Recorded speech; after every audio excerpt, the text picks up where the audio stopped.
Mga kakultura, nandito po tayo ngayon sa University of the Philippines, Diliman upang isagawa ang malawakang programa ng National Commission for Culture and the Arts, Philippine Cultural Education Program, ang aming programang Dunong Katutubo.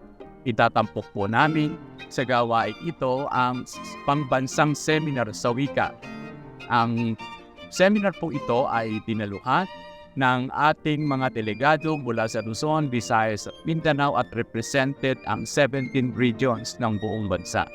Kaya po, pakinig po tayo sa segment ng mga usapin sa wikang Pilipino.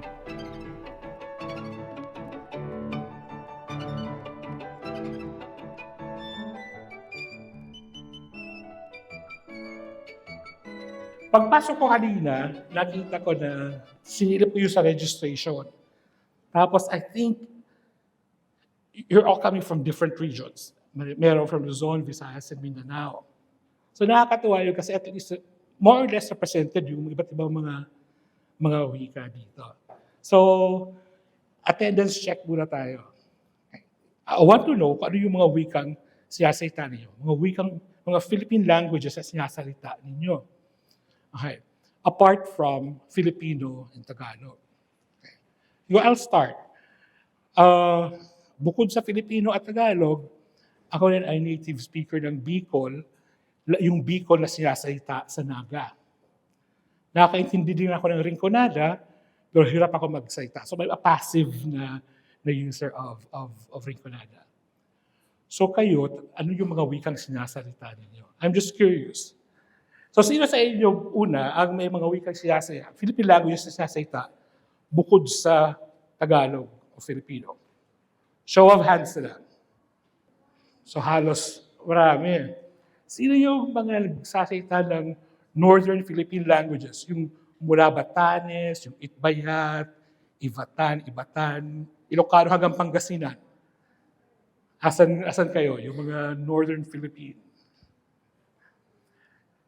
Yung mga Central Luzon, meron ba tayong mga kasama Kapampangan, Sambal, Sinauna o Remontado? Asa yung mga kasama ko sa Bicol? So, mag-isa ka lang. Ikaw lang. So, Bicol. Visayas area. Cebuano, may Waray, may Ilonggo, Acyanon. Okay? May taga-Palawan. So, mga Palawanic languages. Mindoro. Yung mga islands doon sa gitna. Romblon. Wala. Mindanao. So ano yung mga wikang sinasalita natin? So may mga Tiboli ba tayo? Blaan, mga kasama. Bagobo, Tausug. Teoray. So madami. Makikita ninyo, madami tayo mga wika. Dito na lang sa loob ng bulwagan na ito, maaari na akong gumawa, mag-fieldwork sa inyo. Di ba? Maaari na akong collect sa data sa inyo. Sa dami ng mga wikang sinasalita natin. Actually, yung Pilipinas, isa sa yung mga pinakamataas na Language Diversity Index, 0.85, based on the USIL na index. At ganoon din yung sa UNESCO na index. Ibig sabihin nun, kasi pinakamataas is 1. Pag 1 yung index mo, ibig sabihin, bawat tao dun sa lugar, iba't iba yung wikang sinasalita. Nandito tayo sa 0.85. So, ganun kadami yung mga wikang sinasalita sa Pilipinas. Pero bukod doon, ang isa sa madalas natin nakakalimutan, na bawat isa sa atin ay multilingual. We were so trained in Western pedagogy na inakala natin mga monolingual speakers din tayo.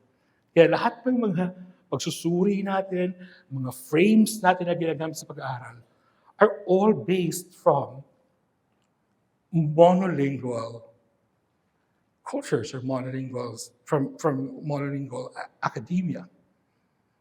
So madalas natin nakakalimutan yun, na bawat isa sa atin may at least 2 wikang sinasalita. At least 2.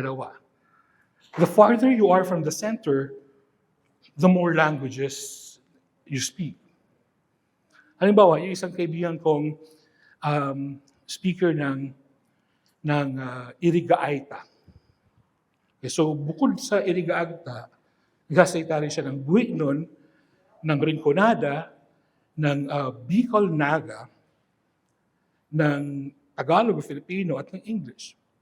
So, 6 na wika yung hawak niya. Di ba? So, kung dalawa lang yung wika ang sinasalita ninyo, huwag tayong tatamad-tamad. Di ba? Dalawa lang.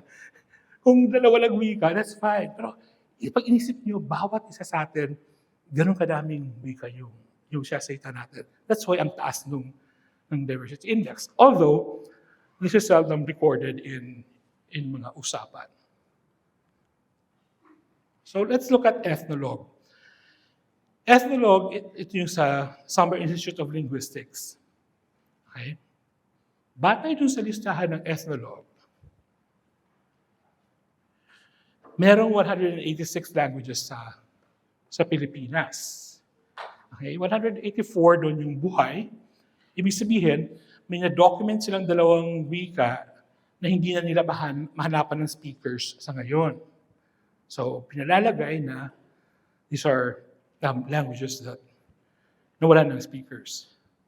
These are 2 Aita languages. At 175 dito ay indigenous languages. Okay. So, meron kang mga wika na sinasalita sa Pilipinas na nabanyagan na may mga community dito sa Pilipinas.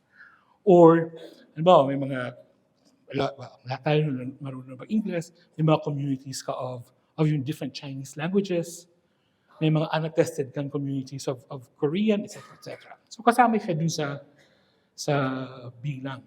Kasama din dun sa 175 yung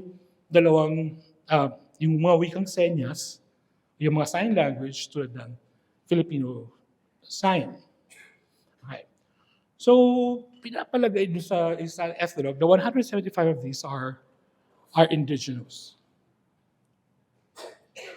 Yung list na ito ay based on mga previous works and as reported by people on the ground. Pero hindi natin talaga alam kung exactly kung ilan. Yung sa KWF, yung sa list ng KWF, they mentioned around 130 languages. Although initially 134, pero when I checked last night dun sa website, parang 130 yung nakalagay. Or baka lang antok na ako, kaya 130 lang yung nakita ko. So around 130, 134. So yun yung nasa list ng KWF dun sa kanilang atas. If you look at yung list ni Constantino, this was around 2000, early 2000, he listed 110 Philippine languages, pero sinasabi niya na meron pang mga wika sa Pilipinas na hindi pa na-document. Okay? Last year, may nakita kami isang wika dito sa Cagayan area na hindi binabanggit o walang documentation. So it's quite interesting for us, mga language nerds, na meron pa pala ang kailangan nating puntahan para ma-document. This is the language of Iraya, ang tawag nila, pero this one is in Cagayan. So, if you look at yung comparative Australasian dictionary, the Tryon, they list around 150 languages. So, iba-iba yung listahan. Ano? Parang nakagulat din kasi yung mga estimates, they range from 110 to 186 or 175. So, napakalawak nung diferensya. Okay. So, ilan ba yung wika na meron tayo? You would think na yun yung isa sa mga pinaka-basic na tanong. Yeah, parang ilang wika ba meron sa Pilipinas?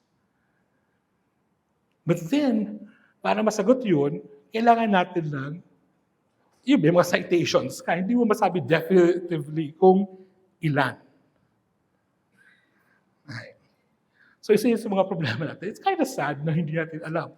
Although, pag sabi pa natin 175, if I ask you to name, halimbawa mag-quiz tayo ngayon, enumerate all yung 175 languages spoken in the Philippines.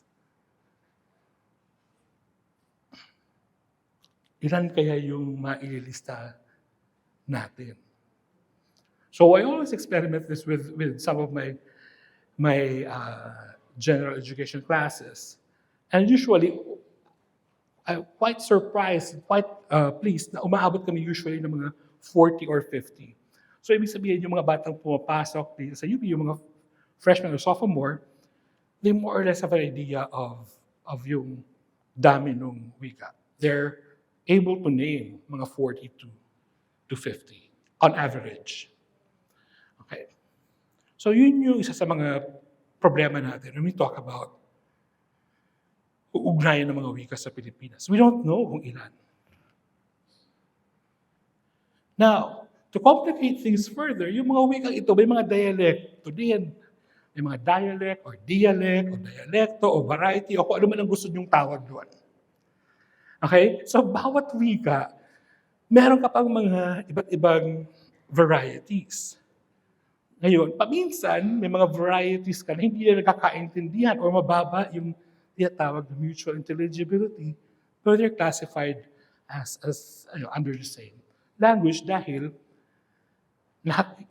they're attached by a chain of intelligibility. So meron ka mga languages between na nagkakaintindihan.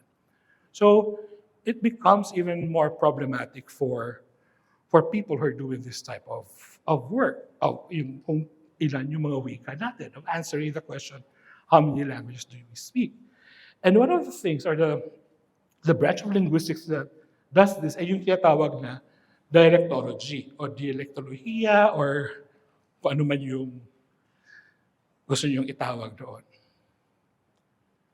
Ang problema dito,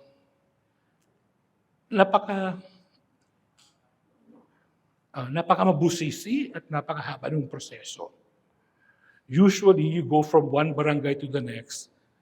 You're equipped with, meron kang listahan ng mga salita at mga sentences na pinapatranslate mo, kinukuha mo, tapos pagkukumparahin mo para makita mo yung mga hangganan. Now, if you're working on a huge area tulad ng Pilipinas kung saan napakaraming mga wika, by the time matapos mo yun, kung mag-isa ka lang, nagbago na yung distribution. Kasi lalo ngayon na people are quite transient din and people move around, gumagalaw yung mga tao. So mahirap ipeg kung nasaan lang yung mga tao. Siguro kung kaedad ko kayo, yung sa mga kaedad ko, or older sa akin, tingnan nyo na lang yung Baguio. Nung bata ako, iba-iba pa yung mga wika maririnig mo sa Session Road.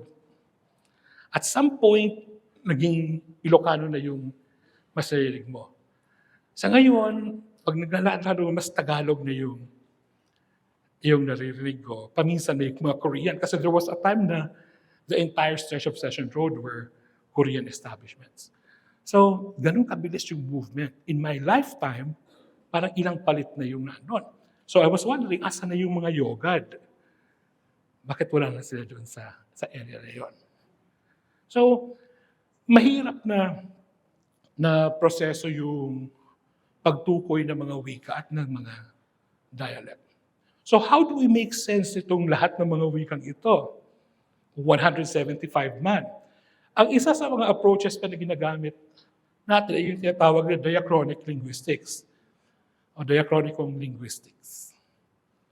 Okay. We try to make sense nitong napakadami nating mga wika. Dito sa proseso ito, nakakatuwa ito eh. Pero, konti lang yung, for some reason, yung may interest dito sa gawain na ito.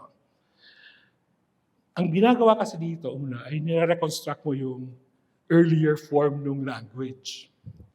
Okay, yung ancestral na anyo nung wika. In the process, you do this by being very systematic at maingat na pagkukumpara ng mga tunog at ng mga anyo. So iisa-isahin mo yung mga tunog, iisa-isahin mo yung position ng mga tunog. And then, but what's exciting about this also is that, bagamat palagi ating sinasabi na nagbabago yung wika, no? Doon sa pagbabago ng wika, dahil nga ang language ay very systematic, na kahit dun sa pagbabago niya, may mga sinusundan pa rin itong rules. And in a sense, dahil may sinusundan sila mga rules, pwede mong i-undo yung mga nangyaring pagbabago para makabalik ka doon sa earlier form ng wikang ito. At makita mo yung naging evolution nung language. Okay. So this is the type of linguistics that I do.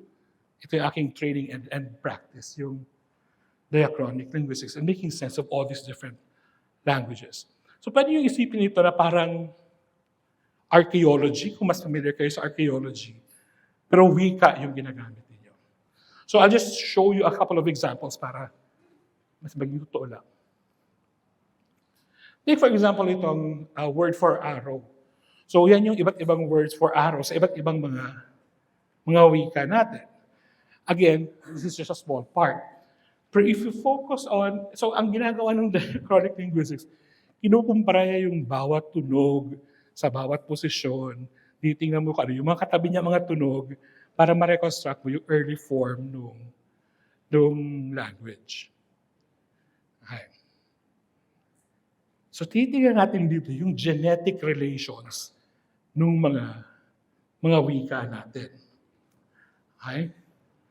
So after doing all of these, you come up with yung mga ganyan, mga correspondences. So I just wanted to show you kasi para mamaya, this is what we call the comparative method. Para mamaya, when we start talking about language families, you know the process na pinagdaanan. And if this is something na interesting for you, then we can talk about it some other time. Kasi I am hoping na kahit paano may mabubudol ako sa inyo na to go into this type of work. Kasi kakonti lang talaga yung nasa diachronic linguistics.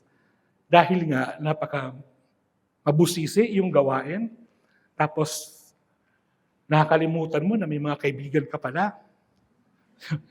Parang if you're the type of linguist or language scholars na hindi nyo kailangan ng kaibigan, hindi nyo kailangan ng kausap, na happy ka lang na napakarayo mong data na pinagkukumpara ng bawat, down to the smallest sound, down to the accent, kung ano man yung yun.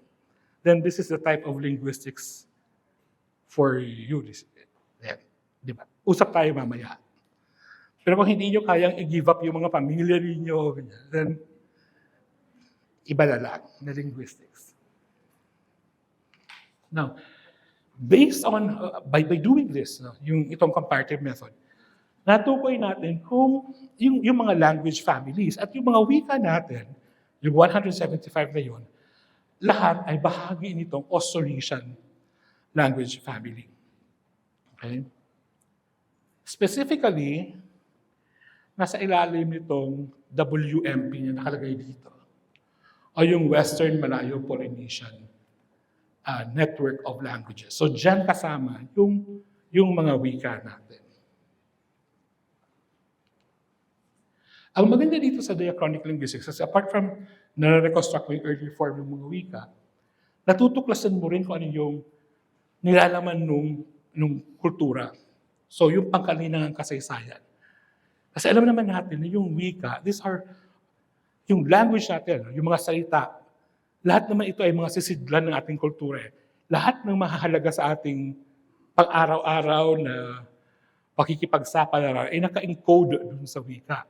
So by reconstructing the forms, natutuklasan mo kung ano yung mga importante sa kultura din natin. Makikita mo rin yung pinanggalingan ng mga mananalita. Matatrace mo yung movement ng mga tao. Matutukoy mo kung saan sila nagmula. Ano yung homeland nito mga to. Makikita rin natin yung kung paano naghiwa-hiwalay yung mga mananalita. At yung mga naging contact sa pagitan ng iba't ibang mga wika. Okay? Kasi, oftentimes pag pinag-uusapan natin yung mga panghihirap, ang iniisip natin palagi, yung paghihiram mo sa ibang mga banyagang wika. Pero yung mga wika natin ay naghihiraman din. Maraming hiniram yung Tagalog mula sa Kapampangan. Maraming hiniram ang Kapampangan mula sa Tagalog. May mga hiniram yung Bicol sa Waray, etc. etc. So madaming ganun nangyayari. Halimbawa, yung salitang bayani sa Tagalog. Sa tingin na, para sa atin, it's a very important na konsepto. Pero I suspect na itong salitang ito ay hiniram sa Kapampangan ng mga Tagalog. Kasi hindi ito yung form na expected mo dun sa Tagalog. Dapat ang mahiging form sa Tagalog, batay dun sa mga pagkukumpara ng mga tunog, ay bagani. Na siyang form dito sa lahat ng mga wika sa South. Okay. Ang wika kung saan yung G na yun, ang katumbas ay Y, ay Central Luzon. Yung Kapampangan, Zambal, Sinauna, Remontado. So most likely, yung salitang bayani ay hiniram ng Tagalog sa Kapampangan. So yung mga ganung bagay, some of us, we don't think na it's parang hindi na importante siguro ito. Pero if you look at yung recurring na mga patterns, na mga bagay-bagay, makikita natin na naghihiraman din yung mga wika natin. So halimbawa, dito sa Austronesian, makikita natin na based on the reconstructions, na lahat ito nagmula dito sa Taiwan. So yung from Taiwan, bumaba ng Pilipinas. So kung makikita ninyo yung posisyon din ng Pilipinas, napaka-importante ng posisyon natin doon sa paglaganap nitong mga wikang ito. Itong Austronesian na ito, mula doon sa Madagascar. Alam niyo naman yung Madagascar na sa Africa na ito, di ba? Napanood niyo naman yung Disney movie. Hanggang doon sa ang tawag dito, Rapa Nui, o yung politically part of Chile, Hawaii, New Zealand, lahat yon ng mga wikang yon ay magkakaugnay. At kung nanggaling ito sa Taiwan, ang unang pinuntahan ay yung Pilipinas. Kaya napakahalaga ng posisyon ng Pilipinas doon sa paglaganap nitong mga wikang Austronesiano. Okay? So, ganun siya ka-importante. Na if only yung mga bata will understand this, kung gaano tayo ka-importante dun sa peopling of the Pacific, it will give you a certain pride dun sa who you are. Okay? Oops. So, let me give you a couple of examples. Halimbawa, tignan natin yung word na layag sa Tagalog. Masyadong maliit. Okay. If you look at yung word na to sa ibang mga Philippine languages, makikita mo rin yun sa ibang mga wika pa sa Pilipinas. It exists sa ibang mga wika. Pag lumabas ka sa Pilipinas, ito yung halimbawa ng ilang mga languages na Austronesian languages din sa labas ng Pilipinas.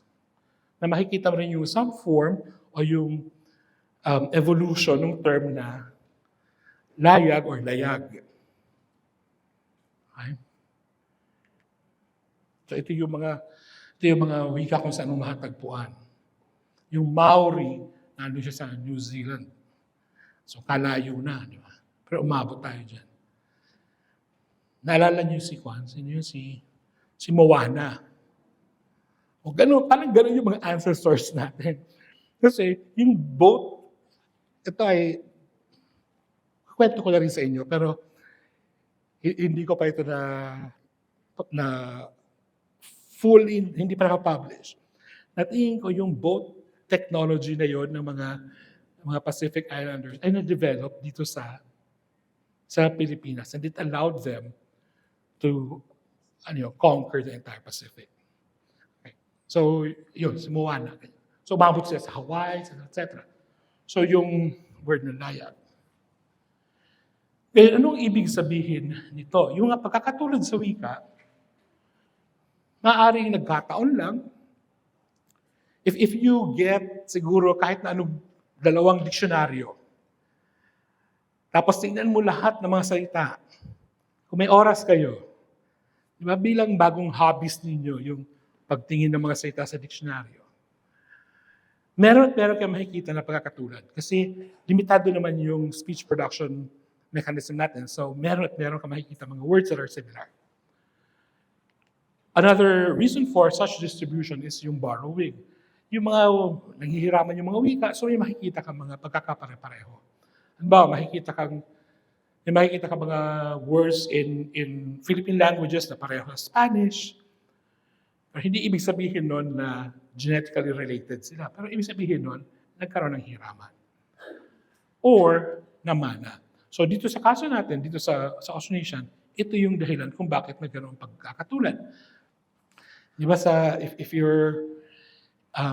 read about yung mga pantayong pananaw, yung si Kolehiyong Pilipino, importanteng konsepto rin yung banwa. At some point, sinasabi natin na it's a Filipino concept. Pero if you look at the wider data, makikita mo na it's actually a Proto-Malayo-Polynesian rin na salita. So, importanteng konsepto din ito, hindi lamang sa atin, kundi pati na dito sa mga wika sa Pacific. Yung the idea of the banwa, or the banwaan. Okay. So, these are some examples na our languages, itong 175 na to, ay hindi lang related sa isa't isa, kundi related pa rin sa mas malawak pang pamilya ng wika na tinatawag natin na Austronesiano. Okay. So, balik tayo dun sa ethnologue. How do we make sense of itong 175? Batay sa mga pag-aaral ni Blas at sa mga earlier studies din, na ito yung mga pinapalagay ng mga subgroups within Philippine languages. So meron ka ng Bashiik, nandito kasama yung mga languages sa Batanes. Diba? Kasama din dyan yung language sa Orchid Island sa Taiwan. Kasi yung mga naging descendants naman itong Philippine languages, meron ka mga mahatagpo ang Philippine languages sa labas ng Pilipinas. Halimbawa sa Southern Taiwan, saka sa Northern Sulawesi. May mga Philippine languages doon. So yung Cordilleran, kanina, nakita natin yung mga kasama natin Ilocano, Central Luzon, diyan kasama yung Kapampangan, Inati. Yung Inati, interesting ito kasi it's a language isolate sa Pilipinas. Wala siyang hindi siya closely related to any of the languages, parang it's just Inati. And yeah, I have theories about that, pero it's something that if you want to talk about, we can talk about later. Kalamian, ito yung sa northern Palawan area. And then you have this huge greater central Philippines. Dito kasama yung Tagalog, Cebuano, Bicol, Ilonggo. Kaya nga, sana kung nauunawaan natin ito, huwag na mag-away muna yung mga Tagalog at Cebuano kasi actually, kayong dalawa yung very close. Yung mga Tagalog at Cebuano, genetically, you're very closely related sa isa't isa. Okay? O meron pang pwede magreklamo, yung mga Ilocano siguro. Tapos, yung Bilik, ito yung Tiboli, Blaan, Sangirik at Minahasan. So, yung ilang mga kasama ko sa department, tinitingnan nila ito, nire-evaluate nila itong mga subgrouping na ito. Halimbawa, one of my advicees sa MA, he's proposing na yung Bagobok Nata is closely related to Tiboli and Blaan than to other Bagobos. So may mga ganyang pag-refine naman din dito. Yung Greater Central Philippines, as I was saying, isa sa mga pinakamalaking grupo at binubuo ito itong mga wikang ito. Central Philippines, South Mangyan, Palawan, Manobodan, Subanon, Gorong Talib. Yung Tagalog at Cebuano ay naandun sa Central Philippines. Kasama din dyan yung Bicol. So genetically, these languages are very closely related to each other. Ang problema natin ngayon, hindi pa namin nagagawa yung ano ba ang nangyari mula dun sa ancestor papunta dito sa mga subgroup na to, tapos from the subgroup, papunta naman dun sa mga wikang sinasalita natin ngayon. So ano yung nangyari doon. So, doon nakafocus yung research naman din. So, bakit mahalaga itong pagkilala sa mga wika sa Pilipinas at yung mga ugnayan nito? I was thinking about this a few weeks ago, and I think isa sa mga dahilan ay yung mahalaga ito para matukoy natin kung ano yung mga konseptong pan-Philippine. Ano ba yung mga mahalagang konsepto na mahalaga sa ating lahat ng mga Pilipino? Okay, madalas halimbawa, let's say dito sa Kolohiyang Pilipino or yung sa Pilipinolohiya, marami kang makikita na, nung binabasa ko dati yung tungkol sa loob, marami nang nasulat about it. And really, yung idea of the loob ay napakahalaga nito sa mga Tagalog. Pero nung tinitingnan ko sa Bicol, parang hindi. Bagamat merong idea of yung loob-labas na dichotomy at may mga metaphors, hindi siya as important as yung loob ng Tagalog. Para sa mga Bicolano, Cebuano, Ilonggo, mas mahalaga sa atin yung concept of buot. Alam niyo yung buot? Okay, para dun sa mga ibang mga nasa Central Philippines. More than loob. So, while yung loob defines yung itong Tagalog is a Tagalog category, it is not a pan-Philippine na kategorya. So, mahalaga rin siguro na makita natin at maunawaan natin ano ba yung mga kategorya na meron tayo sa kultura natin. Halimbawa, isa sa mga makikita mo from north to south o sa buong Austronesian languages ay yung idea ng ginhawa. So ito it seems na mahalaga ito para sa iba't ibang grupo. Yung idea rin ng atay bilang source ng emotion. So that's why it's important to see all of these different languages and your relationship to mga ito. Importante na ito para matukoy natin yung mga konseptong pre-colonial. Lalo na kung ano tayo sa or involved tayo dun sa decolonization projects. Mahihiwalay natin alin ba yung mga hiniram natin ng mga konsepto, alin ba yung mga konsepto nagmumula doon sa pre-colonial Philippines, etc. Mahalaga din ito kasi, again, tulad nung sa loob, nagbubuko dito at nagbubuklod at the same time. Makikita rin natin ang mga pagkakatulad at pagkakaiba, hindi lamang doon sa konsepto, kundi pati sa struktura. Okay. Madalas, pag pinag-uusapan natin yung Filipino at ibang mga wika sa Pilipinas, ang iniisip natin agad yung pagkakaiba. Pero hindi natin tinatanong, ano ba yung pagkakapare-pareho nito mga wikang ito? Structurally, in terms of syntax, halos magkakatulad. Okay? Pero we focus so much on the difference, yung pagkakaiba, instead of also looking at the similitudes o yung pagkakapareho. Galing naman sila sa isang wika na Proto-Philippine. Okay? At we are hoping na mababago nito yung pananaw tungkol dun sa kahalagahan ng bawat wika. Now, mayroon tayong 175 na mga wika at bawat wika dito ay mahalaga. Walang wikang mas nakatataas, walang mas magandang wika. Lahat ito mahalaga. Lahat ito ay equal. Ngayon, pagtingin mo pag-usapan naman natin yung Filipino, yung relationship ng Filipino sa mga wika. Nung tinitingnan ko yung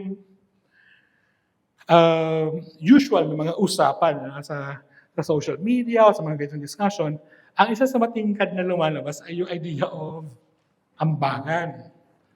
Ay, makikita mo rin ito as expressed sa Constitution na payayabungin, so i-contribute yung iba, etc. etc.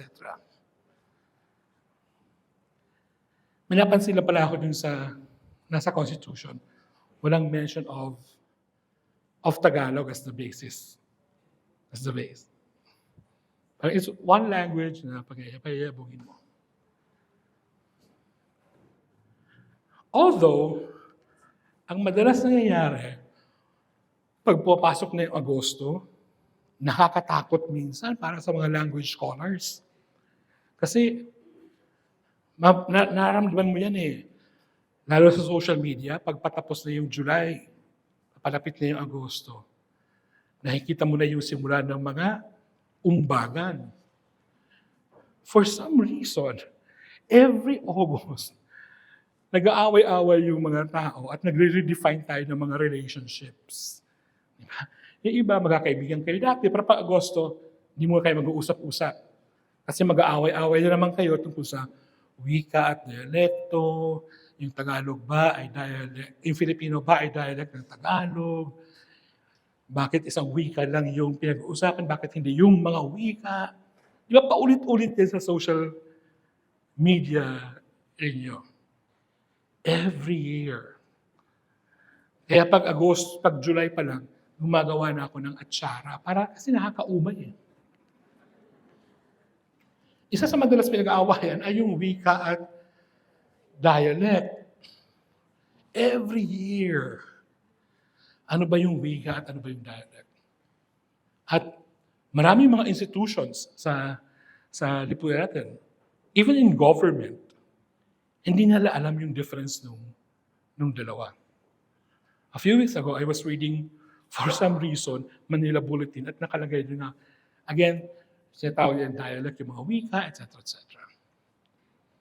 Now, it becomes a very important conversation, yung wika at dialect na to, lalo pa lumaganap ito nung American colonial period natin. Okay. So, merong gano'n. So pag pinag-uusapan yon, tutuloy usually yung usapan sa yung Filipino ba ay dialect ng Tagalog. Palagi din yung pinag-uusapan. Parang ano ba ang pagkakaiba nitong dalawa? Ang gulo-gulo lang ng mga usapan eh. O i-translate mo nga sa Filipino itong Tagalog sentence na to, tapos away-away yan naman, ganyan-ganyan. Parang ang dami yung oras. Parang dami natin kailangan gawin, yun talaga yung pag-aawayan natin. Okay? So baka kailangan at some point, kailangan natin nung tapusing usapan na ito. Diba? Ang Filipino ba, o yung Filipino sa ngayon, ito ba ay dialect ng Tagalog o hiwalay na wika? Oo, sa pareho. Kasi while if you look at it in a purely linguistic manner, masabi na there's mutual intelligibility there, so therefore, ganon.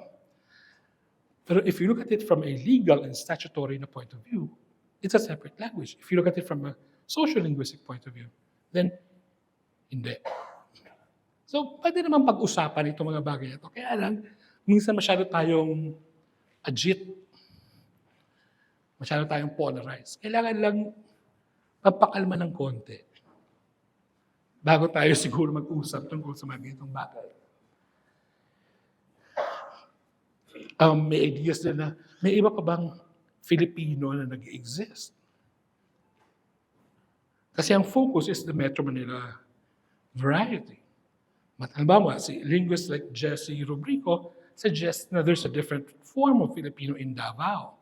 So we also have to look at itong mga iba't ibang major lingua francas na ito and how they incorporated yung Tagalog and all the other languages in the area. So initial data, pakita na meron din in Cagayan de Oro, meron in Cebu, etc., etc. So we also have to look at all these things. Kailangan natin itong pansinin at tingnan kung meron bang mga varieties din ng Filipino. Kasi like any other language, may variety at may variety din ito.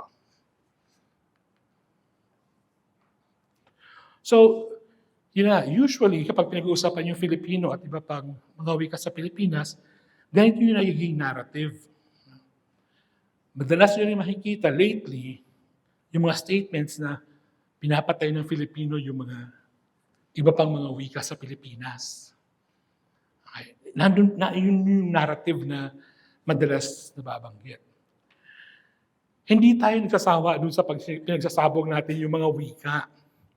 Dati, Spanish versus English, naging English versus yung Pilipino, tapos naging Filipino versus itong mga local languages. Pero wala naman kasi dun sa wika ang problema. Di ba? The languages are just there. Okay?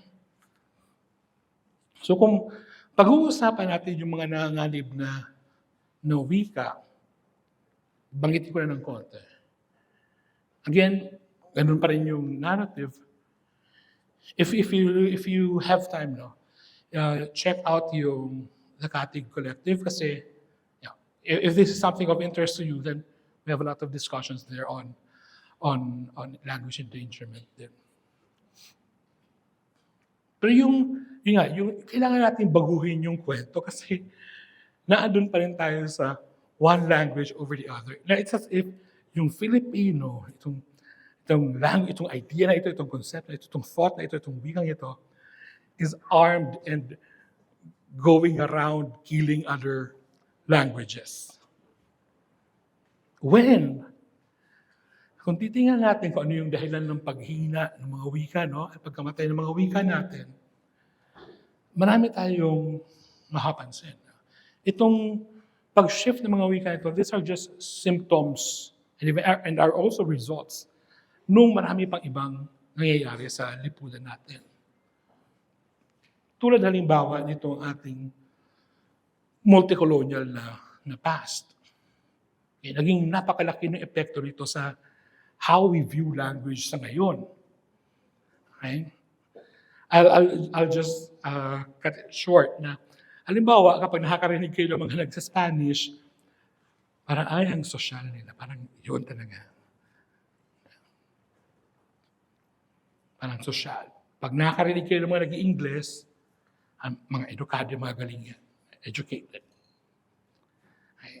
At biktima tayo lahat dyan eh. Pag nanonood kayo halimbawa ng mga binibining Pilipinas, ganyan. Di ba yun yung inaabang-abangan nyo dun sa question and answer portion? Na magkamali sila. Tapos isi-share nyo sa Facebook na nakakatawa ito, ganyan-ganyan. Mali-mali mag-Ingles. So because of our colonial past, sabi ng lolo ko, noong 1920s daw, ang pinakamahalagang criterion para makapagtrabaho kayo sa civil service ay yung marunong ka mag-Ingles. It doesn't matter kung may natapos ka kung ano man. Basta kung marunong ka mag-Ingles, pwede ka magtrabaho sa civil service. So, naging very aspirational. Saka nakita natin na yung English, ito yung wika na mag-aahon sa atin sa kahirapan. Yeah. That's why you have parents na nire-raise nila yung mga anak nila sa English para maging upwardly mobile yung mga anak nila. Marami rin mga examples of political and socio-cultural linguicide. Growing up, sa Bicol ako nag-aral, yung school namin, 4 yung wikang ginagamit. English, Filipino pa noon, Mandarin, saka Fukien. Tapos you're fined kapag hindi yan yung mga wikang ginagamit mo. Okay. Dahil alien naman yung mga wika yun sa akin, as a Bicolano speaker, at dahil hindi naman ako binibigyan ng baon ng nanay ko noon, kasi ang paniniwala niya, kung gusto mo kumain pag-recess, dala ka ng pagkain galing sa bahay. I decided na hindi na lang ako magsasalita sa klase. Kasi pag nagkamali ka, magbabayad ka, you're fined for using your language. Okay? So, hindi man ako honor student noon kasi ako lang yung batang tahimik. So, wala akong honor sa academics kasi nakaupo lang ako sa isang sulok, tahimik na nakangiti. So, honor student ako sa conduct, di ba? Yung mga gano'n sa department, ganyan. Pero hindi sa academics. Kasi, takot lang akong magsalita at magkamali dahil baka lumabas yung Bicol dun sa mga wika. So, that's part of what we call mga microaggressions na contribute to linguicide. Problema din yung neoliberal na sistema natin ng edukasyon. We are training our students, to become workforce of the global world. Parang ganun yung target natin. So it's also problematic. yung displacement ng mga grupo. Maya't maya, marami ka every week halos. Makikita mo ito sa mga balita. Yung mga na-displaced dahil sa development aggression o yung pagtatayo ng mga minahan o dam o mga ganyan na walang pakialam dun sa mga communities na nakatira dun sa area. Yung displacement dahil sa patuloy na militarisasyon sa kanayunan.